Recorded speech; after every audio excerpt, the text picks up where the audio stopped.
Hello friends, आपल्या सर्वांची आवडती मालिका तू ही रे माझा मितवा या मालिकेच्या आजच्या मंगळवार 19 मेच्या एपिसोडमध्ये एकानंतर एक जबरदस्त ट्विस्ट आले आहेत.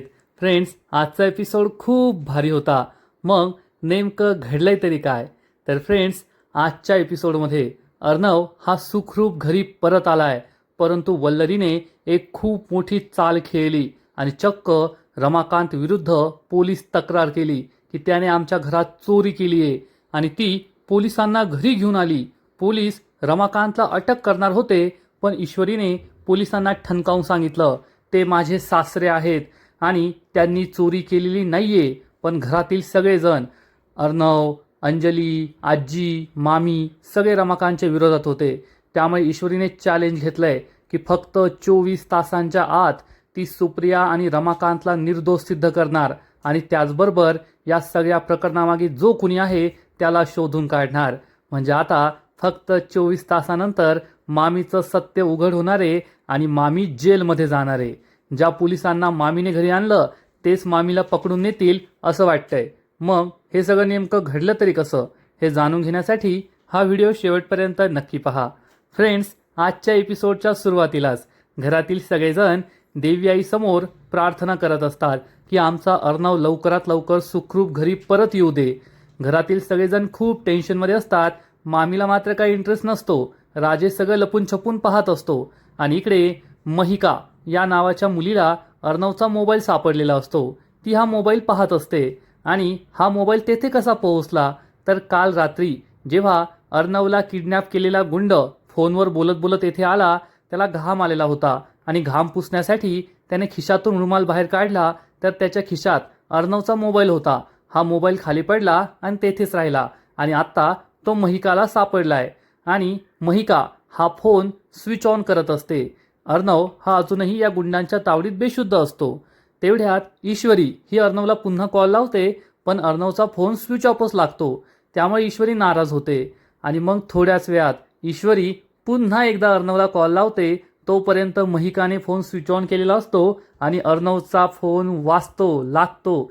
त्यामुळे ईश्वरी खूप खुश होते आणि महिका फोन उचलते. ईश्वरी लगेच म्हणते, hello Arnav sir, Arnav sir. तर ही मुलगी म्हणते, नाही मी तर महिका बोलतीये. ईश्वरी विचारते, बाळा तुला हा फोन कसा सापडला? तर ही मुलगी सांगते, मी टायर खेळत होते, मला हा फोन रस्त्यावर पडलेला सापडला. ईश्वरी म्हणते, मग सांग मला तू कोठेस? मी तेथे आत्ता येते. हा फोन ज्यांचा आहे ना मी त्यांना शोधतीये. महिका सांगते, येथे ती लाल पाण्याची टाकी आहे ना त्याच्या मागच्या बाजूला एक मोठं गोडाऊन आहे, तेथेच आहे मी, तुम्ही येथे या. ईश्वरी म्हणते, ठीक आहे आम्ही तेथे पोहोचतो, तू तेथेच थांब, आम्ही येतोय. ही मुलगी हो म्हणते. ईश्वरीला खूप आनंद होतो आणि मग ईश्वरी घरातील सगळ्यांना सांगते, अर्णव सरांचा फोन स्विच ऑफ झालाय आणि एका मुलीने उचलला होता, तिने मला तेथील पत्ता सांगितलाय. अर्णव सर सुद्धा तेथेच असतील, आम्ही त्यांना घेऊन येतो. हे ऐकून घरातील सगळेजण खूप खुश होतात. रमाकांत म्हणतो, ही स्वामींचीच कृपा आहे. सगळेजण देवासमोर हात जोडतात. पण राजेशने हे सगळं ऐकलेलं असतं आणि त्याला जबर धक्काच बसतो. ईश्वरी आणि आकाश या पत्त्यावर निघून जातात आणि मग राजेश हा आपल्या गुंडांना कॉल करतो आणि जाब विचारतो, काय रे हे अर्णवचा फोन तुम्हाला शोधता नाही आला का? तर हा गुंड म्हणतो, ओ साहेब तुम्हीच तर सांगितलं फोन स्विच ऑफ आहे. राजेश चिडून म्हणतो, अरे मूर्ख माणसा, फोन स्विच ऑफ आहे पण तो दुसऱ्या कोणाच तरी हाती लागलाय आणि त्याने तो फोन स्विच ऑन केलाय ना, आता तुमचा पत्ता कळलाय त्याच्या घरच्यांना. हा गुंड चिडून म्हणतो, ओ साहेब दमदाटी नाही करायची, एक तर एक पैसा नाही मिळाला या कामाचा आणि वरतून तुम्ही फुशारक्या मारताय, आधी पैसे द्या. राजेश चिडून म्हणतो, जास्त आवाज नाही चढवायचा, पैसे भेटतील पण जोपर्यंत काम होत नाही एक दमडी भेटायची नाही. पोलीस तेथे येत असतील, आत्ताच्या आत्ता अर्णवला तेथून हलवा, नाहीतर पोलीस तुम्हाला पकडतील आणि जर तुम्ही माझं नाव घेतलं ना तर तुमची मी अशी अवस्था करेल की स्वतःला ओळखू शकणार नाही. गुंड म्हणतो, ठीक आहे आम्ही त्याला शिफ्ट करतो. गुंड फोन कट करतो. राजेश चिडलेला असतो आणि म्हणतो, त्या अर्णवचा फोन स्विच ऑन कसा झाला? अजून तर त्या अर्णवला सोडता पण येणार नाहीये. त्या कागदपत्रांवर सह्या झाल्या नाही त्या बावट बायकोच्या, म्हणजे त्या अर्णवला शिफ्टच करावं लागणार. तोपर्यंत पेपर्सवर सह्या कशा घेता येतील याचा विचार राजेश करतो. आणि इकडे ईश्वरी आणि आकाश हे दोघे त्या लोकेशनवर जात असतात. ईश्वरी आकाशला म्हणते, आकाश भाऊजी गाडी जोरात चालवा, आपण लवकरात लवकर तेथे पोहोचायला हवं. आकाश गाडी जोरात चालवत असतो. ईश्वरी त्याला कोठे जायचं, कसं जायचं हे सगळं मॅपवर सांगत असते. आणि त्याच वेळेस ईश्वरी ही पोलिसांना फोन करून सांगते, हॅलो इन्स्पेक्टर, मी तुम्हाला एक लोकेशन पाठवते, या लोकेशनला या, तेथेच अर्णव सरांचा मोबाईल सापडला आहे. आणि मग ईश्वरी फोन कट करते. आकाश आणि ईश्वरी या ठिकाणी जात असतात. ईश्वरी खूप घाबरलेली असते आणि आकाशला लवकर गाडी चालवायला सांगत असते. तर इकडे मामी आजीच्या रूममध्ये येते आणि म्हणते, आई, या पेपर्सवर सह्या करा, मी तुमच्या जावाविरुद्ध पोलिसांमध्ये रितसर तक्रार दाखल करतेय. हे ऐकून आजीला मोठा धक्काच बसतो आणि त्याच वेळेस राजेश तेथे पोहोचतो आणि त्यांचं बोलणं चोरून ऐकू लागतो. आजी विचारते, वल्लरी तू हे काय बोलतेयस? तर मामी म्हणते, मी जे बोलते ना ते अगदी योग्यच बोलतेय. तुमच्या जावयाने घरात चोरी केली आहे आणि मी ते सहन करणार नाहीये. माझे दागिने घेऊन तो पळून गेला असता. त्यामुळे तुम्ही या पेपर्सवर सह्या करा, मी त्याला पोलिसांच्या हवालीच करते. हे ऐकून राजेश खूप खुश होतो. आजी म्हणते, अगं पण वल्लरी, चिंटू अजून घरी आलेला नाहीये, त्याला येऊ दे. तर मामी चिडून म्हणते, तुमचा चिंटू घरी येणारच आहे. आता एवढे सगळे त्याला शोधताय, तो सापडेल आणि घरी आल्यावर जर त्याला दिसलं की त्याचा चोरटा बाप या घरात आहे तर त्याला आणखीन त्रास होईल, तो परत घर सोडून जाईल. त्यापेक्षा त्याला पोलिसांच्या हवाली केलेलं बरं. आजीला सुद्धा हे पटतं आणि आजी या पेपर्सवर सह्या करते. ही आयडिया राजेशला चांगलीच आवडते आणि राजेश म्हणतो, जिओ मामी जिओ, काय भारी आयडिया शोधून दिली आहे. आता या पेपर्सवर अंजलीच्या सह्या घेण्याच्या बहाण्याने मी माझ्या पेपर्सवर, माझ्या बिल्सवर सुद्धा अंजलीच्या सह्या घेणार. आणि मग राजेश आतमध्ये येतो आणि म्हणतो, मामी माफ करा, मी तुमचं बोलणं ऐकलं, पण तुम्ही जे बोलताय ना, जे करताय, अगदी योग्य करताय. मामी म्हणते, जावई बापू पटलं ना तुम्हाला? पहा आई, जावई बापूंना सुद्धा पटलंय. राजेश म्हणतो, मामी पटण्यासारखंच आहे ना. आता जर अंजली मॅडमचे वडील असं चुकीचं वागत असतील तर यानंतर त्यांनी काही चुकीचं करू नये, म्हणून आपण पोलिसांमध्ये तक्रार करणं अगदी योग्य आहे. मामी खुश होते. राजेश म्हणतो, तुम्ही ती कागदपत्र माझ्याकडे द्या, मी अंजली मॅडमच्या आणि इतरांच्या सुद्धा सह्या घेतो. मामी खूप खुश होते आणि राजेशला हे पेपर्स देऊन टाकते. राजेश तेथून निघून जातो. मामी म्हणते, रमाकांत, आता काय तू घरात राहत नाही, आता जेलमध्ये सडत बस. आणि राजेश अंजलीच्या रूममध्ये येतो. अंजली कन्नूला झोपत असते. राजेश विचारतो, कन्नू झोपली का? अंजली हो म्हणते. आणि मग राजेश हा अंजलीला सांगतो, अंजली मॅडम, मला तुमच्या पेपर्सवर सह्या हव्या होत्या.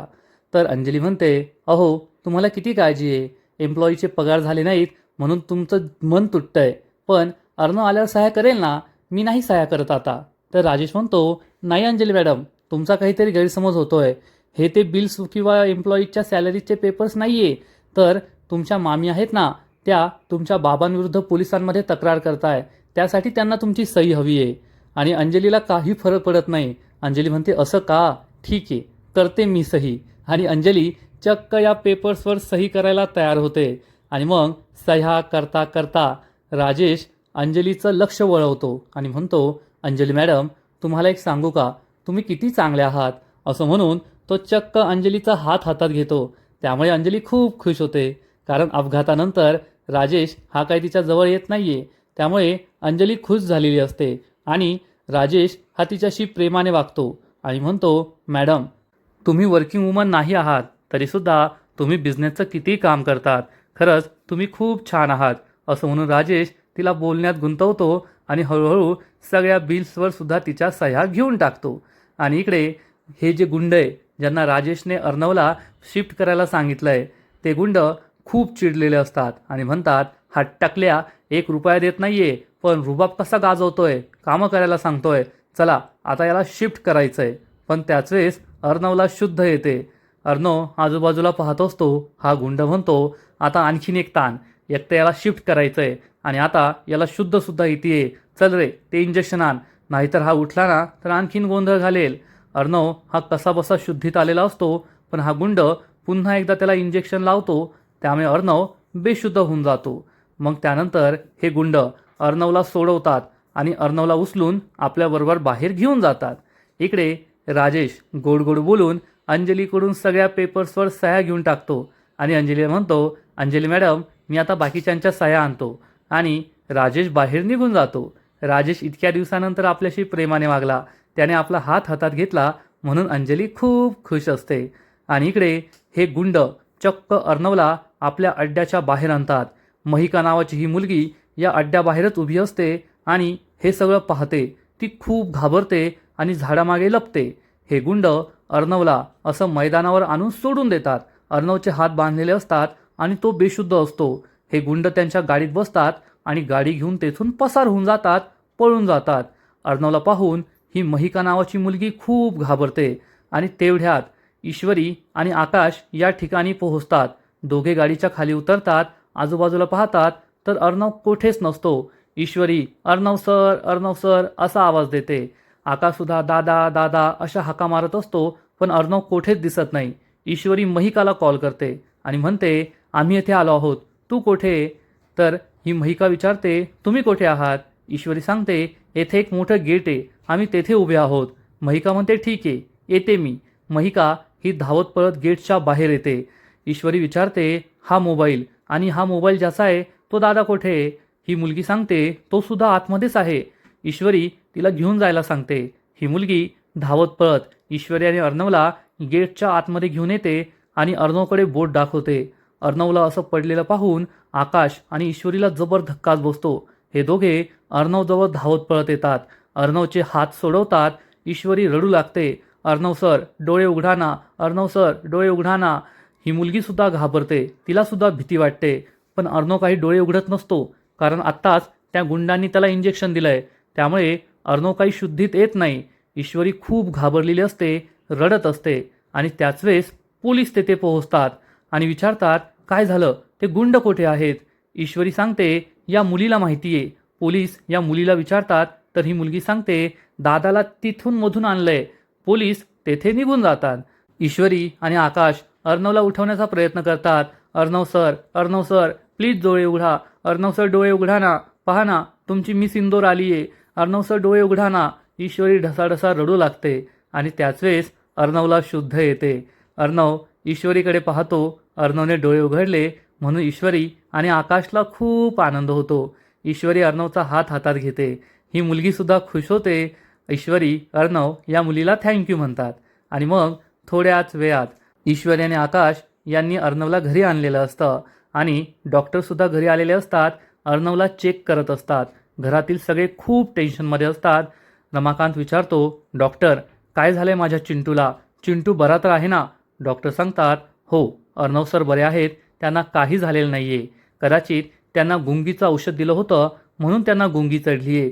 थोड्याच वेळात ते शुद्धीवर येतील, तुम्ही काळजी करू नका. फक्त मी तुम्हाला जी औषधं लिहून दिली आहेत ती त्यांना वेळच्या वेळी द्या, असं म्हणून डॉक्टर तेथून निघून जातात. सगळे खूप घाबरलेले असतात, टेन्शनमध्ये असतात. अर्णवला अजून शुद्ध आलेली नसते. मामी चिडून विचारते, ए ईश्वरी आता तरी सांगणार आहेस का, अर्णवला कुणी किडनॅप केलं होतं, कोठे ठेवलं होतं, की अशीच गप्प बसणार आहे? आजी म्हणते, वल्लरी आता ती काहीच बोलण्याच्या मनस्थितीत नाहीये, ती सगळं नंतर सांगेल. चला आता आपण सगळे इथून बाहेर जाऊया. मामीचा नाईलाज होतो आणि मग सगळे रूम बाहेर निघून जातात. रमाकांत बिचारा तेथेच थांबतो. अर्णवकडे प्रेमाने पाहत असतो, पण अर्णव बेशुद्ध आहे म्हणून तो सुद्धा बाहेर निघून जातो. ईश्वरी अर्णवच्या डोक्यावरून प्रेमाने हात फिरवते. अर्णव अजूनही बेशुद्ध असतो. त्याची ही अवस्था पाहून ईश्वरीला खूप वाईट वाटतं. अर्णव सर कधी शुद्धीत येतील याचीच ती वाट पाहत असते, पण अर्णवला आत्ताच इंजेक्शन दिलंय त्यामुळे तो काही शुद्धीत आलेला नसतो. आणि मग थोड्या वेळानंतर रमाकांत उदी घेऊन अर्णवच्या रूममध्ये येतो. अर्णव अजूनही बेशुद्धच असतो. रमाकांत त्याच्या डोक्याला, गळ्याला, मानेला, छातीला उदी लावतो आणि त्याच वेळेस अर्णवला जाग येते. अर्णव डोळे उघडून पाहतो तर चक्क रमाकांत त्याच्यासमोर बसलेला असतो. या रमाकांतने आपल्याला उदी लावली आहे हे काही अर्णवला आवडत नाही आणि अर्णव ही उदी पुसत असतो. रमाकांत त्याला समजावून सांगतो, चिंटू बाळा असं प्लीज करू नको, देवाची उदी आहे, तुला बरं वाटेल. पण अर्णवचा आधीच रमाकांत तो राग आणि त्यावर तो देवावर विश्वास ठेवत नाही. त्यामुळे तो म्हणतो, तुम्ही माझ्याशी बोलू नका, तुम्ही येथे का आला आहात, मी सिंदोर अशा तो ईश्वरीला हाका मारतो. पण ईश्वरी काही घरात नसते. रमाकांत त्याला उठण्यासाठी मदत करू लागतो तर अर्णव चिडून म्हणतो, डोंट टच मी, मला तुम्ही बिलकुल हात लावायचा नाहीये. रमाकांतला खूप वाईट वाटतं. रमाकांत म्हणतो, अर्णव बाळा प्लीज असं करू नकोस, माझं ऐकून तरी घे, मला तुझ्याशी महत्त्वाचं काहीतरी बोलायचं आहे. अर्णव चिडून म्हणतो, पण मला तुमच्याशी काहीच बोलायचं नाहीये ना, मला तुमच्याशी नाही बोलायचं आहे. अर्णव हा खूप चिडलेला असतो, त्याला त्रास होत असतो, अंगात त्रास नसतात, उभं राहता येत नाही. पण रमाकांतला तो क्षणभर सुद्धा सहन करू शकत नाही. रमाकांत म्हणतो, थांब मी तुला मदत करतो. पण अर्णव हा कसाबसा बेडवरून उभा राहतो आणि म्हणतो, मी सांगितलंय ना, डोंट टच मी, मला हात लावायचा नाहीये. रमाकांतला खूप वाईट वाटतं आणि मग अर्णव तशाच परिस्थितीत जिन्यावरून खाली उतरतो. रमाकांत त्याच्या मागे मागे असतो, त्याला समजवण्याचा प्रयत्न करत असतो. अरे चिंटू बाळा माझं ऐकून घे. पण अर्णव रमाकांतचं काहीच ऐकत नाही आणि त्याचा आरडाओरडा ऐकून आजी, मामा, मामी, अंजली सगळे तेथे पोहोचतात. तेवढ्यात ईश्वरी आणि आकाश अर्णवची औषधं घेऊन घराबाहेरून येतात. रमाकांत म्हणतो, चिंटू प्लीज माझं ऐकून घे. अर्णव चिडून म्हणतो, तुम्हाला एकदा सांगितलेलं कळत नाही का? मला तुमच्याशी बोलायचं नाहीये, तुमचं काहीच ऐकून घ्यायचं नाहीये. ईश्वरी हे पाहते आणि अर्णवजवळ धावत पळत येते आणि विचारते, काय झालं सर? तुम्ही तुमच्या रूममधून बाहेर का आला? येथे का आला? अर्णव म्हणतो, यांना सांग माझ्यापासून दूर राहायला. ईश्वरी म्हणते, ठीक आहे सर, तुम्ही चिडचिड करू नका, पण नेमकं घडलंय तरी काय ते तरी सांगा मला. तेवढ्यात अंजली चिडून म्हणते, काय घडणार आहे? अर्णव हा आजारी आहे, त्याला स्वतःची सुद्धा सूद नाहीये, तरी सुद्धा गेले असतील आपली नसलेली बाजू त्याच्यासमोर मांडायला. रमाकांतला खूप वाईट वाटतं.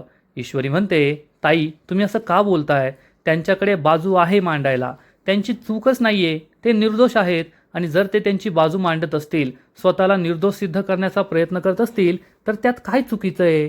अंजली खूप चिडते आणि म्हणते, वा ईश्वरी वा, आता तू आमच्याच वडिलांबद्दल आम्हाला सांगणार का की आमचे वडील कसे आहेत? ईश्वरीला खूप वाईट वाटतं. अर्णवला त्रास होत असतो, रमाकांत सुद्धा दुःखी होतो. आणि मग अंजली चिडून म्हणते, त्यांची बाजू आहे? कसली बाजू? कसली बाजू आहे त्यांची? स्वतःच्या लहान मुलांना वाऱ्यावर सोडून गेले तेव्हा त्यांना त्यांची बाजू नव्हती का? तेव्हा त्यांना कळलं नाही की आपल्या मुलांचं काय होईल, ते कसे जगतील? जेव्हा आम्ही रस्त्यावर पायी पायी चालत होतो, उपाशी होतो, तेव्हा त्यांना कळलं नाही की आमचं काय होईल? आणि आता आले आहेत स्वतःची बाजू मांडायला. अंजली खूप दुःखी असते. राजेश मात्र हे सगळं पाहून चांगलाच खुश होतो. त्याला तर तमाशा पाहायला मजाच येत असते. ईश्वरी ही बाजू मांडण्याचा प्रयत्न करते. ताई एक मिनिटं ऐकून तरी घ्या. तर अंजली चिडून म्हणते, मी काहीच ऐकून घेणार नाहीये, यांच्यामुळेच हे सगळं घडलंय. तेवढ्यात आजी म्हणते, अगं अंजू शांत हो ना, अर्णव आत्ताच बाहेरून आलाय, त्याला किती त्रास होतोय, अशा वादांमुळे त्याला आणखीन त्रास होईल, तू उगाच बडबड करू नकोस, शांत बस. तर अंजली चिडून म्हणते, आजी अर्णव घराबाहेर गेला होता या माणसामुळे, किडनॅप झाला या माणसामुळे, त्यामुळे जोपर्यंत हा माणूस या घरात आहे ना, या घरात सुख शांती काहीच येऊ शकत नाही. ईश्वरीला खूप वाईट वाटतं. अर्णव बिचारा तसाच बसलेला असतो आणि त्याच वेळेस वल्लरी चक्क पोलिसांना घेऊन तेथे येते. वल्लरीने पोलिसांना आणलंय हे पाहून सगळ्यांना जबर धक्का बसतो. ईश्वरी, आजी, अंजली, राजेश, रमाकांत, अर्णव, मामा, आकाश कोणाचाच विश्वास बसत नाही की या वल्लरीने पोलिसांना कशाला आणलंय. आजी विचारते, वल्लरी हे काय, तू पोलिसांना का आणलं? तर वल्लरी म्हणते, इन्स्पेक्टर साहेब हाच आहे तो माणूस ज्याने आमच्या घरात चोरी केली आहे, माझे दागिने चोरलेत, आणि तुम्ही त्याच्या कपड्यांवर जाऊ नका, त्याच्या साध्या भोळ्या चेहऱ्यावर जाऊ नका, एक नंबरचा लंपट माणूस आहे, खोटारडा चोरटा कुठला. हे ऐकून रमाकांतला जबर धक्काच बसतो. वल्लरी म्हणते, इन्स्पेक्टर साहेब या माणसाला असं मोकळं सोडू नका, आत्ताच्या आता त्याला पकडा आणि जेलमध्ये सडवा त्याला, त्याला बाहेर राहण्याचा काहीच अधिकार नाहीये. हे ऐकून घरातील सगळेजण खूप दुःखी होतात आणि मग इन्स्पेक्टर रमाकांतला म्हणतो, आम्हाला तुम्हाला अटक करावी लागेल, तुमच्या विरुद्ध रीतसर तक्रार आली आहे की तुम्ही या घरात चोरी केली आहे. रमाकांतच्या पायाखालची जमीनच सरकते. ईश्वरी अर्णवचा विश्वासच बसत नाही की वल्लरीने चक्क पोलिसांमध्ये तक्रार केली आहे. आणि राजेश मात्र चांगलाच खुश होतो, वा मामी तुम्ही तर एकानंतर एक बॉम्ब फोडताय, एक नंबर. आणि इन्स्पेक्टर रमाकांतला त्याचं अरेस्ट वॉरंट दाखवतो, हे तुमचं अरेस्ट वॉरंट, आम्हाला तुम्हाला अटक करावीच लागेल, तुम्ही या घरात चोरी केली आहे. रमाकांत चक्क रडू लागतो. त्याचा विश्वासच बसत नाही की त्याच्याच घरात त्याच्यावर चोरीचा आरोप झालाय आणि आता त्याला पोलिसांच्या हवाली करताय. ईश्वरीला सुद्धा खूप वाईट वाटतं. इन्स्पेक्टर हवालदारला सांगतो, हे पकडाळे यांना. पण तेवढ्यात ईश्वरी पुढे येते आणि म्हणते, नाही इन्स्पेक्टर साहेब, हे माझे सासरे आहेत, या घराचे कुटुंब प्रमुख आहेत आणि ते चोर नाहीयेत. वल्लरी खूप चिडते. ईश्वरी म्हणते, मी तुम्हाला त्यांना न्यू देणार नाहीये.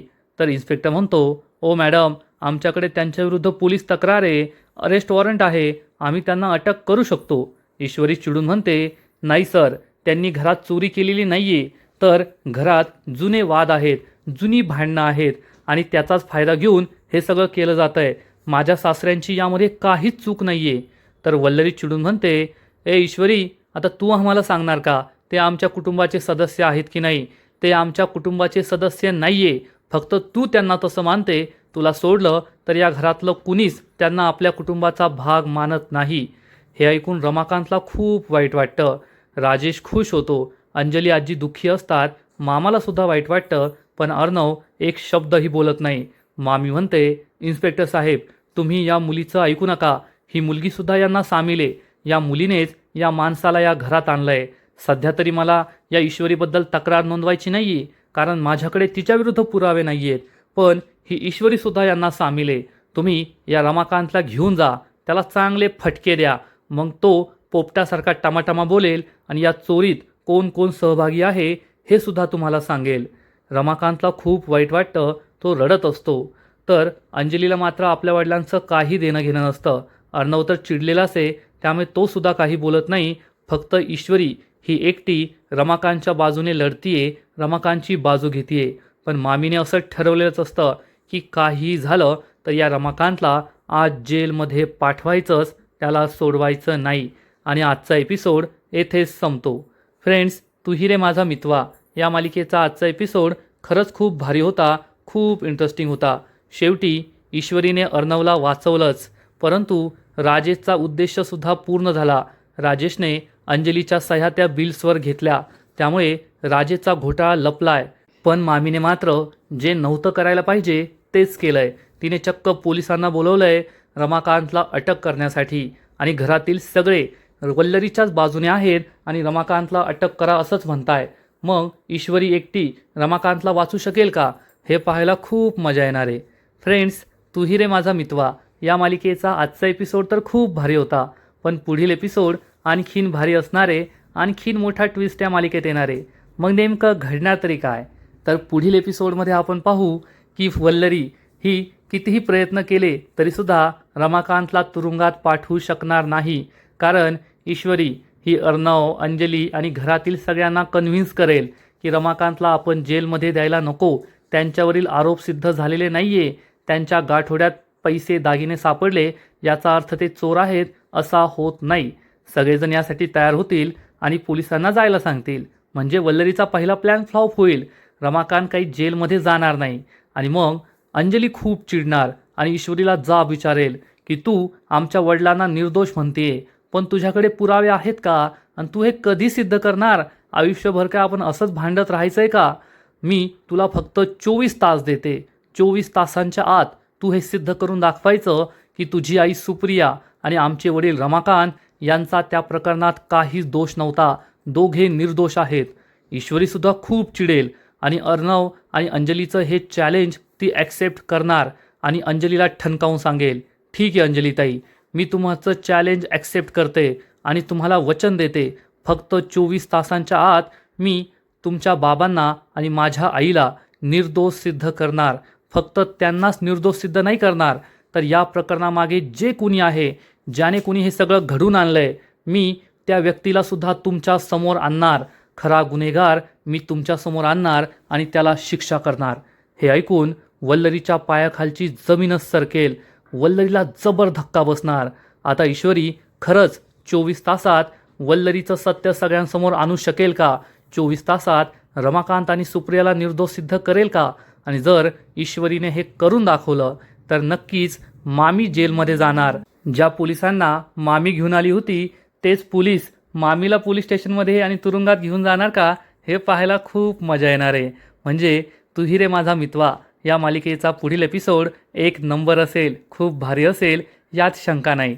तर फ्रेंड्स, तुम्ही सुद्धा उत्सुक आहात ना या मामीचा खरा चेहरा उघड झालेला पाहण्यासाठी, या मामीला जेलमध्ये पाहण्यासाठी, जेव्हा ईश्वरी धक्के मारून या मामीला घराबाहेर काढेल, जेव्हा आजी या मामीच्या सनसनीत मुस्काटात मारेल आणि तिने आजपर्यंत जे जे काही केलंय त्या सगळ्या पापांची शिक्षा तिला मिळेल, हे सगळं पाहण्यासाठी तुम्ही सुद्धा एक्सायटेड आहात ना? नक्कीच कमेंट करून सांगा. आणि तू ही रे माझा मितवा या मालिकेचे असेच नवीन नवीन एपिसोड, नवीन नवीन अपडेट सर्वात आधी पाहण्यासाठी व्हिडिओला लाईक करा, शेअर करा, चॅनलला सबस्क्राईब करून बेल आयकॉनवर क्लिक करा. म्हणजे या मालिकेचे नवीन नवीन एपिसोड तुम्हाला सर्वात आधी पाहायला मिळतील. खूप खूप खूप धन्यवाद.